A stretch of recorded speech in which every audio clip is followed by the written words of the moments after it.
నిన్ను మాత్రమే నమ్ముకో. అప్పుడు ఎవడూ నిన్ను మోసం చేయడు. మోసం అనేది ఎప్పుడూ కూడా నువ్వు బాగా నమ్మిన నీ వాళ్ళ నుండే వస్తుంది తప్ప నీ శత్రువుల నుండి రాదు. నువ్వు నీ దేశాన్ని మోసం చేయగలవేమో, నీ స్నేహితులని మోసం చేయగలవేమో, నిన్ను ప్రేమించిన అమ్మాయిని కూడా మోసం చేయగలవేమో, కానీ నీ మనస్సాక్షిని మాత్రం ఎప్పుడూ కూడా మోసం చేయలేవు. నిన్ను ఎవరైనా మోసం చేస్తే అది వాళ్ళ నిజమైన క్యారెక్టర్, అదే ఒరిజినల్. నిశ్శబ్దం అనేది మాత్రమే నిజమైన స్నేహితుడు. అది ఎప్పుడూ నిన్ను మోసం చేయదు. ఎవరికైతే నమ్మకం అనే పదానికి అర్థం తెలియదో వారు ఎప్పుడూ కూడా మోసం అనే దానికి దగ్గరగా ఉంటారు.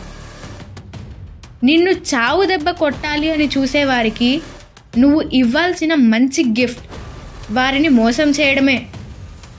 మోసపోవడం అనేది చాలా బాధ కలిగించేదే, కానీ ఆ బాధ నుండి నువ్వు ఎంత తొందరగా బయటికి వస్తావు అనేది నీ చేతుల్లోనే ఆధారపడి ఉంటుంది.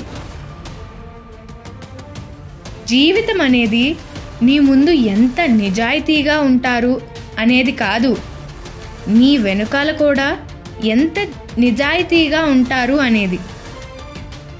ఒకరిని ఒక్కసారి మోసం చేశావు అంటే ఒక్కోసారి యాదృచ్ఛికంగా జరిగింది అనుకోవచ్చు, కానీ రెండోసారి కూడా చేశావు అంటే కావాలని చేసినట్టే. నిన్ను మోసం చేయాలని అనుకునేవారి ముందు నీ దగ్గర నమ్మకం మరియు విశ్వాసం పొందుతారు. నీ దగ్గర డబ్బు చాలా ఉన్నప్పుడు నీ మిత్రుడు వచ్చి ఎక్కడా లేని ప్రేమ చూపిస్తున్నాడు అంటే వాడు మోసం చేయడానికి వచ్చినట్టే.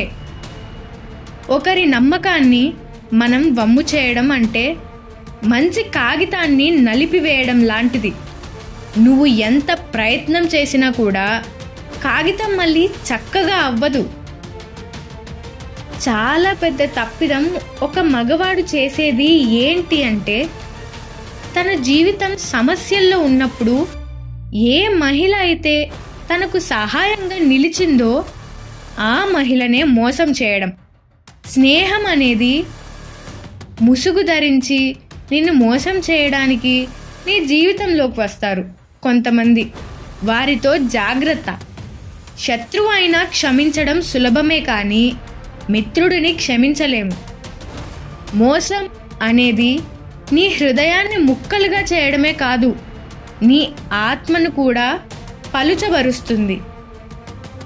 నిన్ను క్షమించే అంత అనుభవం నాకు వచ్చింది, కానీ మళ్ళీ నిన్ను నమ్మడం అనేది మూర్ఖత్వం నాలో లేదు. ఎవరిని కాపాడడానికి అయితే వారి ముందు నిలబడతావో వారే నీ వెనుక నుండి వెన్నుపోటు పొడుస్తారు. శరీరం మీద కొట్టినా మర్చిపోతాం, కానీ మోసం రూపంలో హృదయానికి తగిలే గాయం నుండి బయటపడలేము. ప్రేమ ఎన్నడూ మోసం చేయదు, జనాలు మాత్రం చేస్తారు. నిన్ను నమ్మని నీ భార్యని నువ్వు కూడా నమ్మకు.